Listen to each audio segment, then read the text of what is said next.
Welcome. I'm Sebastian Mahfood, and you're listening to WCAT Radio, the on-air wing of En Route Books and Media, bringing you the dulcet sounds of Catholic wisdom. Okay, welcome to Faith and Science in Catholic Schools, a production of iTest. iTest is the Institute for Theological Encounter with Science and Technology, bringing you this series in partnership with WCAT Radio. Today we have, I'm Patrick Panozzo. I am a board member for iTest, and our guest today on the show will be Margie Korb, a science teacher at a Catholic high school in the St. Louis area. Margie, welcome to the show. Thank you, Patrick. Would you tell us where you teach and what you teach, just to get us started today? Sure. I teach at Chaminade College Preparatory School, which is an all-boys Catholic school sponsored by the Society of Mary, 6th through 12th grades, and I teach juniors and seniors. I teach general biology to juniors, and I teach AP environmental science to seniors. And how long have you been engaged in this work? This will be my 28th year. 28? 28, yes. And are all those years at Chaminade? All those years are at Chaminade. Oh, wow. So that was your first teaching gig 28 years ago. Right out of student teaching. Okay. Great. And mostly, you said juniors and seniors? Correct. All right. And how did you find you said student teaching? So you were on an education path the whole way, or what was it? How did your ministry, I'll call it, to teach science in a Catholic school germinate? Yeah, well, there were some twists and some turns. I originally was going to major in biology, and I wanted to be a physical therapist. But then, in doing some volunteer work at a hospital, in preparation for that career, I found out that I was not a good patient care person. It really, the pain that people were in really got to me. And the other therapists told me, well, you'll get used to it. You'll get used to it. But I didn't think I would. And so then I wasn't sure what I wanted to do. So I actually switched my major to business. And I graduated with a business degree. And I worked in the business world for 8 years and found that very unfulfilling. And I started to teach PSR. And I just loved teaching. And so then I thought, well, what do I want to teach? If I'm going to be a teacher, what do I want to teach? And there was only one for me, and that was science, because I've always loved science. So I went back and finished my biology degree, and then I taught in one of our local public high schools as a student teacher. And at that time, I was actually told not to speak about God. And I taught a unit on evolution. And I found that so difficult to not bring God into it. And they told me even if students asked, I should only refer them to their parents. I should not engage them in any conversation about faith or about God. And some students did want to engage me, and I just referred them to their parents. Right. But I found that impossible to do. Divorce myself from my faith. That was just very difficult. And so I interviewed all around the diocese and was sort of just very impressed with the Marianist way of doing things, and was very happy when I got a job offer from them, and I've been there ever since. So you said student teaching was the public school? Right. And it would so it was in the St. Louis schools area, public schools in Correct. This area. So, yes. But that would have been almost 30 years ago? Right, yeah, 91. Yeah. But you weren't out in the rural districts of Missouri. You were in the suburbs or the populated areas of St. Louis, right? That's right. Okay. Right. I only asked that or mentioned that because of the no God talk sort of hard line there. I wonder if it's still the case in our public schools in this part of the country. Yeah, I don't know. And maybe it was just, that particular supervising teacher, too. I can't say that it was the edict of the district. I can't say that, but I was told. I was told, do not do it. Yeah. And so, maybe that was part of God's will for me. It showed me that I can't do that, or that was just not the right way to go about teaching people. Sure. Yeah. Well, let me ask you about the Marianists then. So you said you were intrigued and drawn to them to begin with. So the Chaminade opening was an opportunity for you to get into teaching science in a Catholic setting. What is it about the Marianist charism that especially appealed to you and still does? Yeah, well, when I initially, upon interviewing, the one thing that really impressed me so much was their great desire to merge their mission of evangelization with teaching, putting those two things together in a very excellent way. So that was the draw after the experience I had as student teaching, that merger of the two things. There's 5 characteristics of a Marianist education, and one of them is formation in faith, no matter what you're teaching. And we give an integral education to educating the whole person. I didn't know much about the Marianists at all, but just having been there, there's a great family type atmosphere. We call it our family spirit. Very, very prevalent in the school. Just sort of the overall, I guess, charism of the Marianist is one of hospitality. Yes. Father Chaminade, he would often talk about forming people with a faith of the heart. So both that intellectual, again, and that heart component to your faith. Right. I find very, very attractive, and I think that if we're going to reach our kids, we have to reach their heads and their hearts, and that's the Marianist way of doing things. Indeed, I have some experience through the LIFE program, or Living in Faith experience, LIFE, Life. Been to several of their summer camps. I know Dayton University, but I've gone to the one, San Antonio, Texas. Teca Boca was called, the summer camp residence down there that the Marianists run. Okay, good, thank you.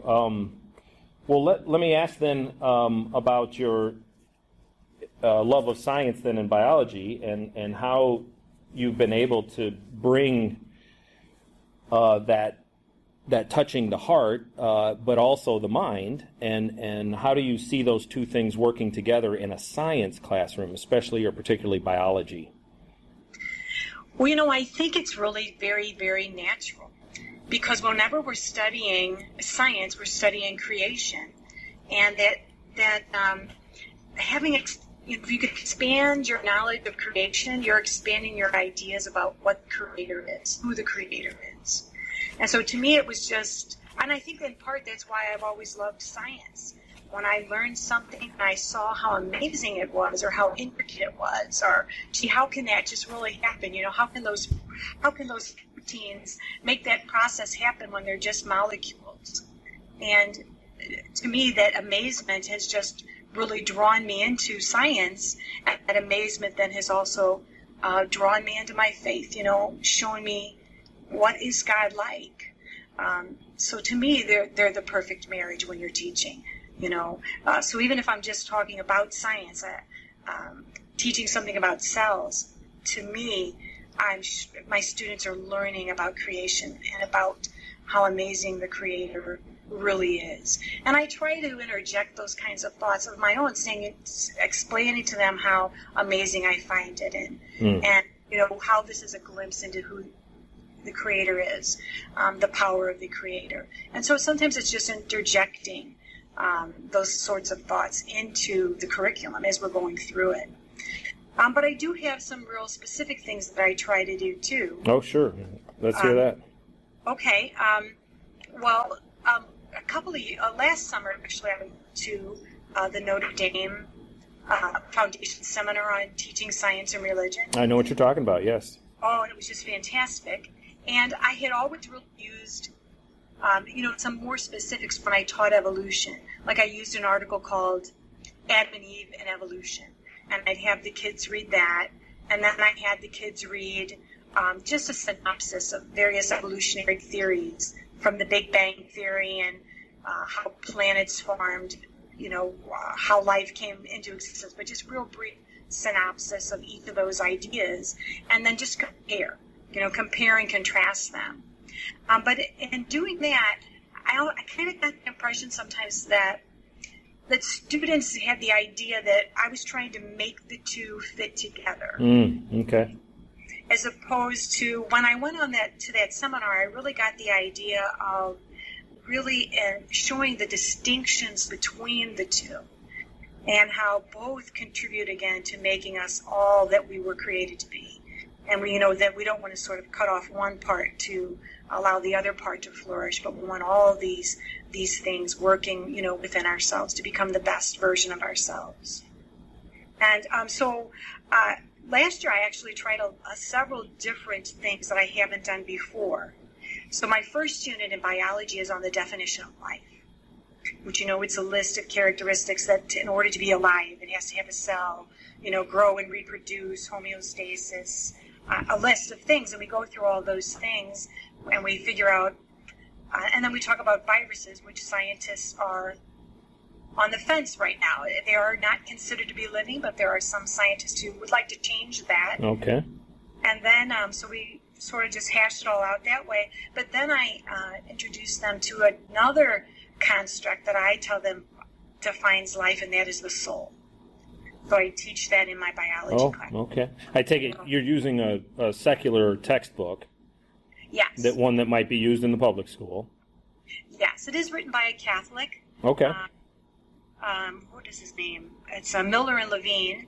Actually, Miller is a Catholic, and I believe Levine is Jewish. Okay. But there's no reference to faith in it. Okay, sure. Nothing contradictory to the faith, but no reference to it. Right, okay. No, but so certainly when you bring in a discussion of the soul into your first unit of biology, you're drawing on other sources. Yes. So a couple of the books that I've gotten to use quite regularly are The Believing Scientist by Stephen Barr. Okay, excellent. And then I really enjoy the book Thomistic Evolution, A Catholic Approach to Understanding Evolution in the Light of Faith. Mm-hmm. And that's various essays by a number of different authors.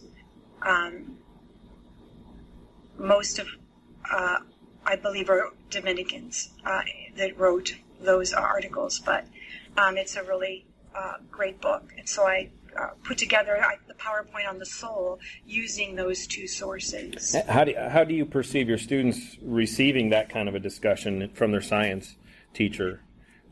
It was. I think it was very well received. Some students really liked it because they told me, I've always wondered, how am I going to reconcile these two things in my life, science and religion? And I got some pushback a little bit too, like, why am I teaching that in science class? Mm-hmm. And then my answer is, well, isn't that great to be in a Catholic and Marianist school? This is what we do. We do both. And I tell them the story how when I student taught, I would not have been allowed to do such a thing. Right. So isn't it great we're here and we can do both? But I saw a lot of wide eyes, and we talked about, I asked them, have you ever seen anything that was dead? Maybe you've been with someone during their death and seen them alive 1 second and the very next second not alive. And the difference in the human body when the soul leaves the human body, even though it may be an instant in time, there's a dramatic difference. And that is what spiritually makes us different from the rest of the material biological world. So do you find other members of your department or perhaps your administration anywhere, in terms of the school culture, is this all, is this you kind of doing your own thing, or does this seem more like it's coming from a place of broad support and encouragement? Oh, no, it comes from a place of broad support and encouragement. Okay. Like initially I found out about the Notre Dame conference from the department chair in science. And then the school paid for me and 2 other teachers to go. Great. And then this year they sent, I think, 5 more teachers. Oh. Yeah. So it comes from a place definitely of... some theology teachers, perhaps? Oh, yeah. Oh, yeah. Yes. science, theology and science teachers went. And this year we sent a teacher too that was math and theology. Okay. Math and theology, yeah. Yeah. So what was would you say that was the most useful or favorite thing you learned from that conference at Notre Dame last summer, was the evolution piece? Yes, I did. I actually had my students read parts of Thomistic evolution in my evolution unit. Yeah. So I picked out certain chapters, and I let them work either individually if they wanted to work by themselves or with a partner. And they were assigned a different chapter, and it all had, every chapter I chose had something to do with, I thought, understanding, evolution in the context of faith. So, like, one chapter is just about what is faith and reason and how do they work together. And some of them were very scientific. What is the evidence, the biological evidence for evolution? Very much just like a biology textbook would read. This is the biological, evidence. So they all read a chapter. They had to summarize the chapter themselves and then write a reflection about what they read. And then together with their partner, they presented a PowerPoint presenting their chapter to the class. So that can all be done rather straightforward, or I would say safely, scientifically, evidence-based. What would be controversial in the sense? In other words, if you had objections, what were they particularly objecting to, or saying, "Whoa, this seems inappropriate"? Can you articulate what it is exactly that they found objectionable? You mean students? Yes. Well, if that's the first, maybe you got pushback from some other source, whether it was parents or a colleague or something like that, but we'll start with students. Yeah, no, I had no pushback from anyone, with the exception of minor pushback from a couple of students. Okay.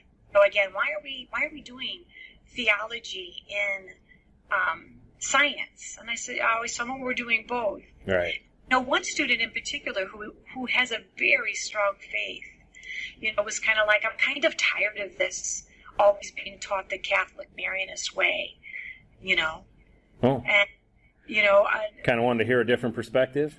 Right, Yeah, right. yeah. Right, and my answer there is I tell kids, you're getting that different perspective all over the place. You might not always know where people outside this community are coming from, and I try to tell them that's something they want to learn to grow in their awareness of when they leave Chaminade, when they leave this lovely little Catholic bubble we've created for them. Yeah. Who's talking to you, and what is their philosophy? What is their worldview? Where are they coming from? I said everybody isn't as overt about it as we are. So you do need to learn to understand where someone else is coming from.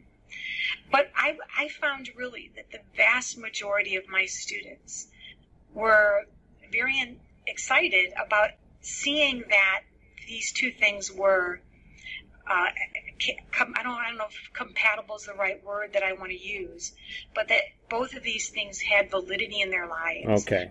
And that they could accept both, that they could pursue both, and Right. they didn't have to choose one or the other.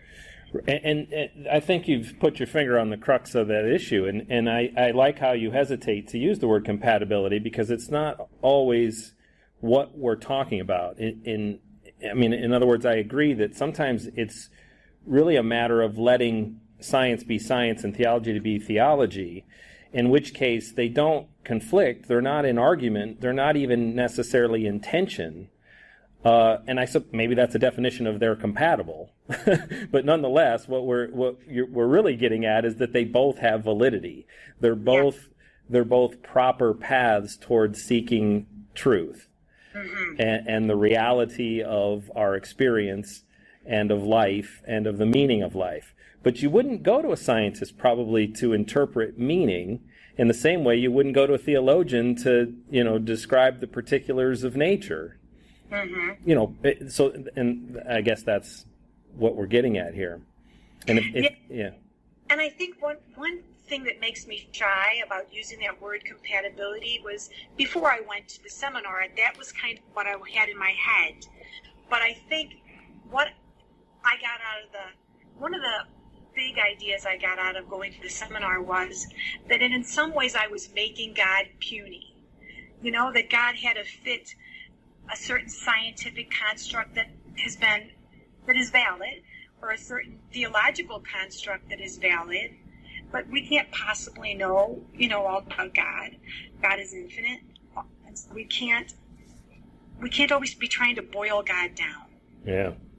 But rather open their hearts up to understanding God to whatever degree we can, instead of trying to put him in a box.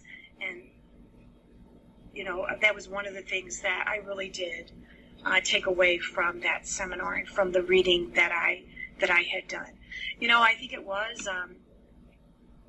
was Aquinas who, way back in his time, was concerned about,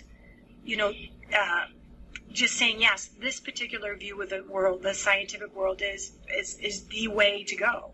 It is the correct path. It is the right path.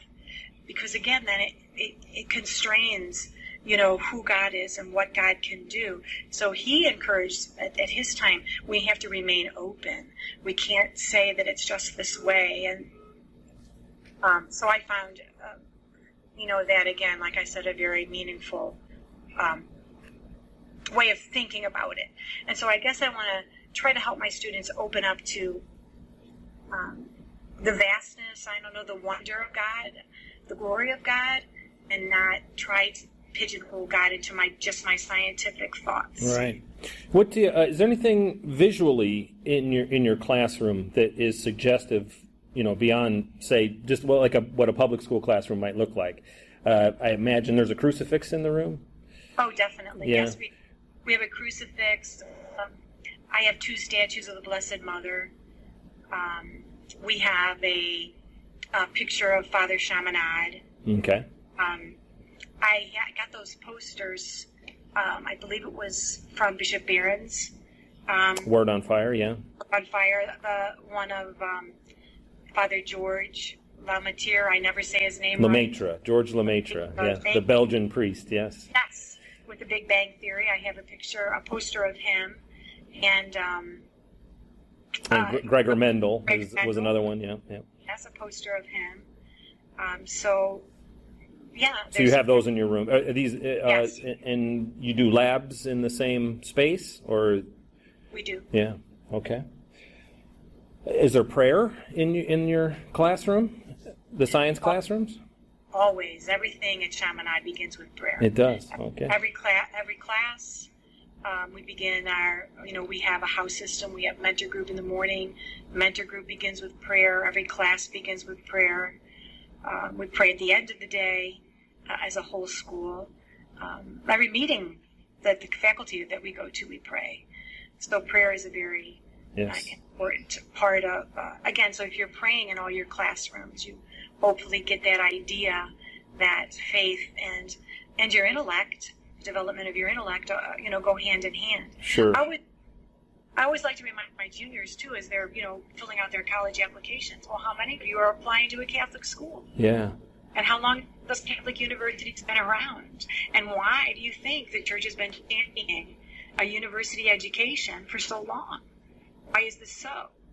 Because I think sometimes, they think of the church as, wanting to control, wanting to, don't do this, don't do that. And they don't understand that the church is always, really championed science, really championed expanding our minds, expanding our knowledge. Right. Do you see, you mentioned the bubble that Chaminade seems to be in, and you have even one of your more faith-filled students wanting to hear more. Things, outside of the Catholic perspective or context. I find that is one way that we've discovered this is presented, but maybe not the one that's inspired this kind of a series, which is to suggest that the culture is one that largely seems to be at odds with the church, or the church's presentation, or the church's teaching.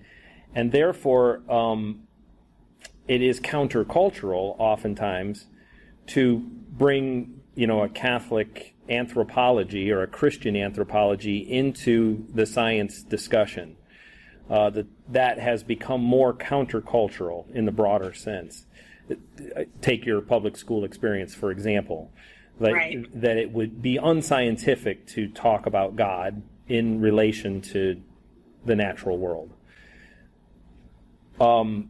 which is virtually unheard of or impossible to do in it from a Catholic point of view.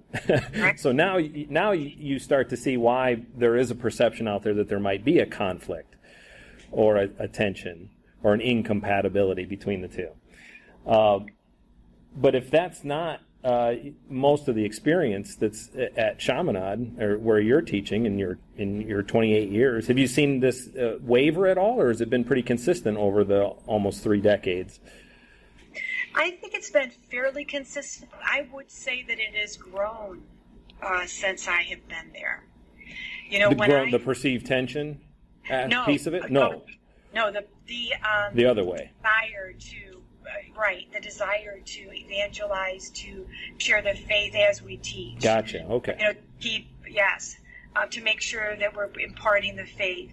Like when I first started there, most of my 28 years at Chaminade, I've also been an assistant in campus ministry. And, some of our programs when I first began were, just shaky, I guess, maybe not as strong as they are now. Okay.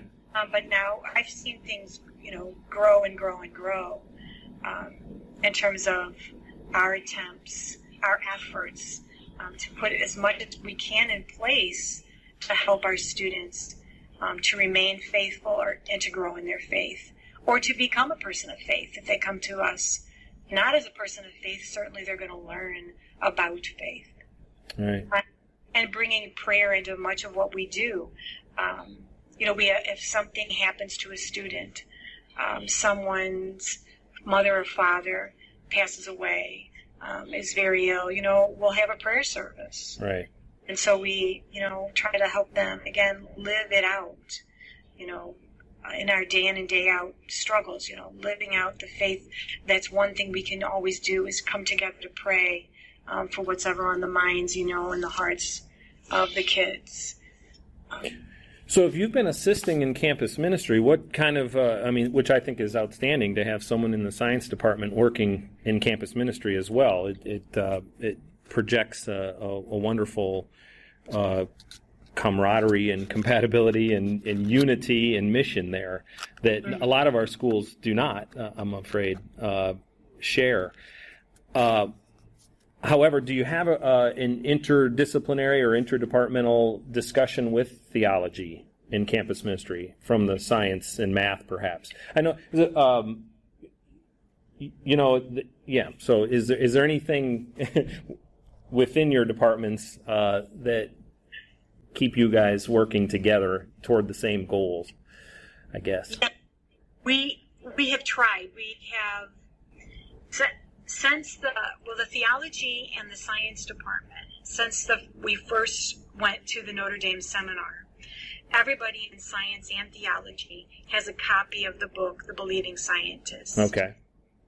And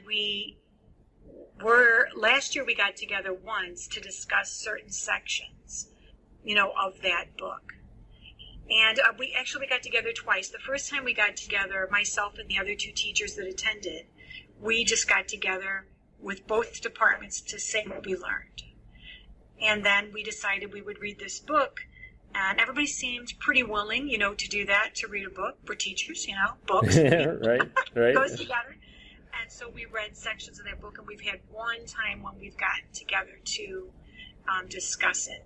And I know one of the theology teachers, they saw something, I can't remember where it was, it might have been in a review, about teaching science and religion, and then they sent me the link, you'll be interested in this. So there is a good, I think, camaraderie between our 2 departments, very much so. And, we hope to do more as we go forward.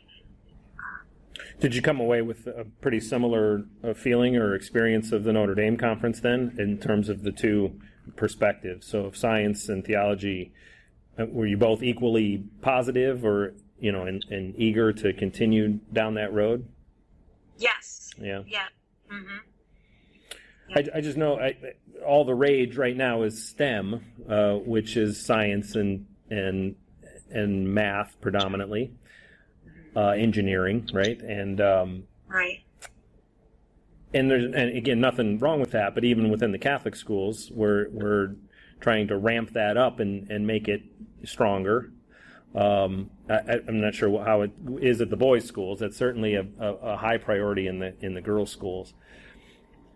Yeah, no, it's a high priority with us as well. We have many STEM classes and engineering class. Now it's become practically a department within itself. Right, a robotics course probably now that wasn't there 10 years ago. And, which is really interesting to me because, I have a degree in biology and I'm a teacher and my husband is an engineer. Oh, great. And so we have two sons and they want nothing to do with science or engineering. Okay, yeah. And they are a product. They went to our parish school, St. Joe's, Cottleville, and then to Chaminade. And they both majored in philosophy and theology. Oh, wonderful. Yeah, and I just had one graduate in December. The other one is going to be a junior. And, they just are so gravitated towards all those sorts of, those two disciplines. And when I see the STEM being pushed, it scares me a little bit because, I don't think we want to turn everybody into an engineer.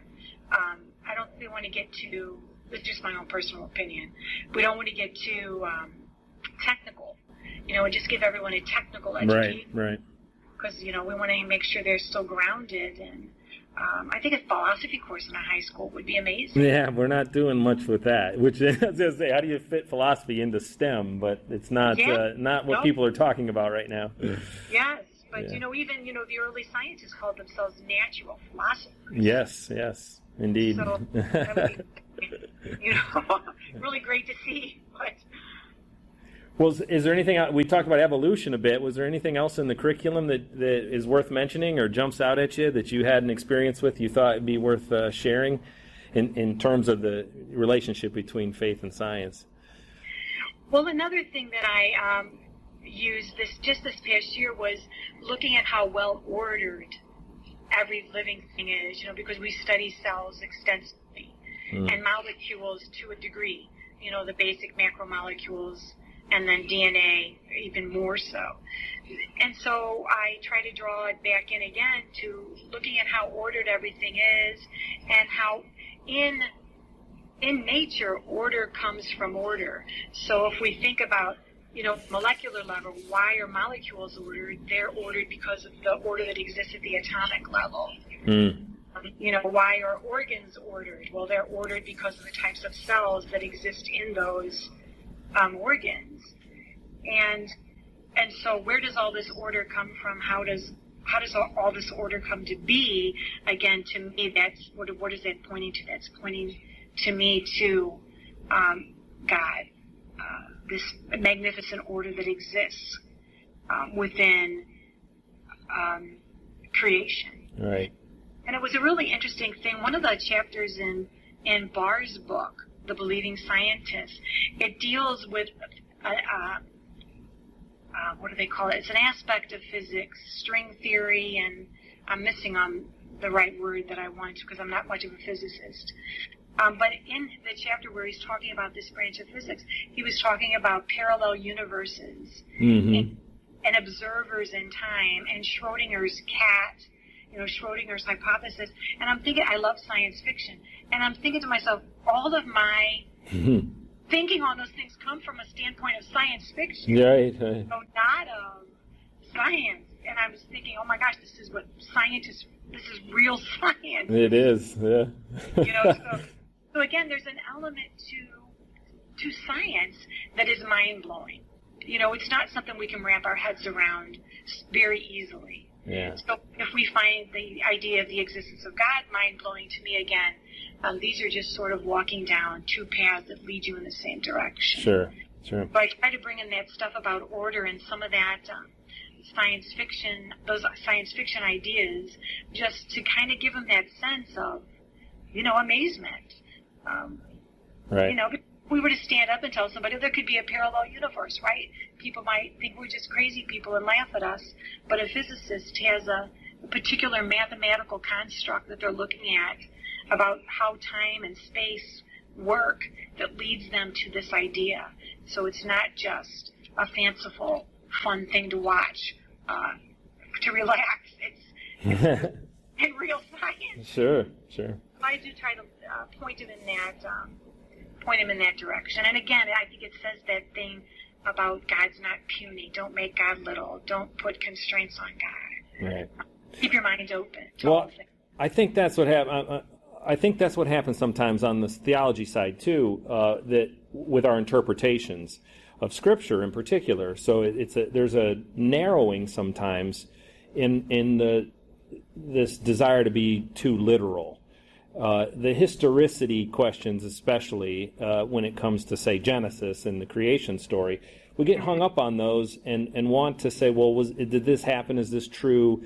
And the question is always historically or literally, when in fact the real truth being communicated there is the same that science gives us, which is to merely reflect the order of the universe.